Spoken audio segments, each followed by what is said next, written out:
and welcome to What's in this week's Oban Times with me, Kathy Griffiths. And me, Jodie Hagan. As usual, we have lots for you in this week's paper and online at www.westcoasttoday.co.uk. We love hearing your stories, so if you have news, get in touch. You can also send us your photos. Contact us by emailing editor@obantimes.co.uk. Call us on 01631 568 000 or go to our social platforms including Facebook and X, formerly Twitter. Well, the Christmas countdown is well and truly on, and we've been out and about in the area to bring you lots of great photos of what's been happening as the big day fast approaches. Oban and Benderloch each had hugely successful tractor runs, drawing in the crowds. There was hundreds of people out there. They all turned out to see the seasonal spectacle with their own eyes. St Conan's Christmas Tree Festival is evergreen and growing. This year there were 75 trees beautifully lit inside the kirk, and it was Locknell Primary School's Mad Hatter's Tea Party that won the most votes to be crowned 2024's winner. See all those pictures in this week's OT and online at www.westcoasttoday.co.uk.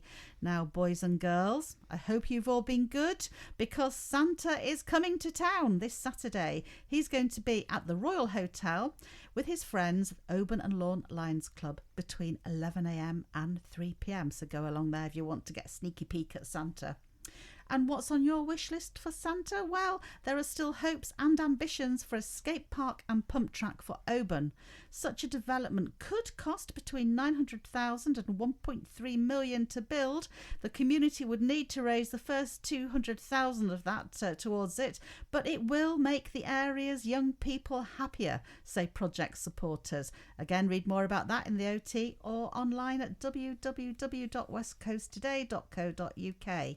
And also this week, reporter Owen Wild tells us that over at Finnefort on Mull, the community has rallied round to help rebuild a popular seafood bar that burnt down.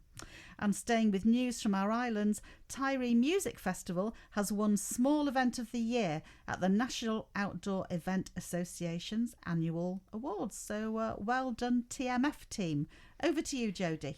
Thanks, Kathy. Well, funding has been confirmed for the new electric Coran ferry, but community members say the plans for the service will not meet the needs of residents and businesses.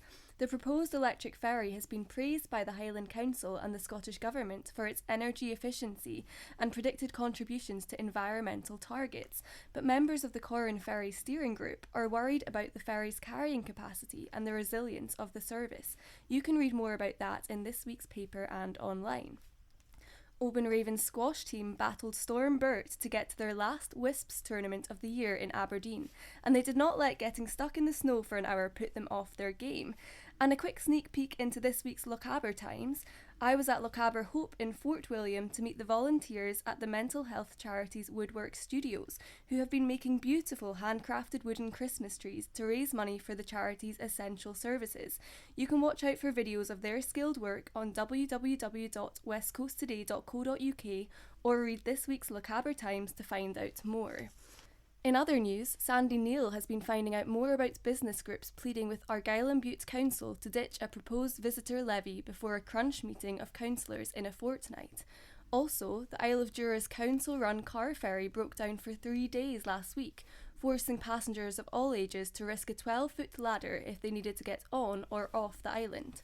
Thanks, Jodie. Remember to keep up with what's happening. Pick up a copy of this week's OT from all the usual shops and retail spots or subscribe online at www.westcoasttoday.co.uk. That's it from us this week. Have a good week ahead. Goodbye from me, Kathy Griffiths. And goodbye from me, Jodie Hagan. Bye. Bye.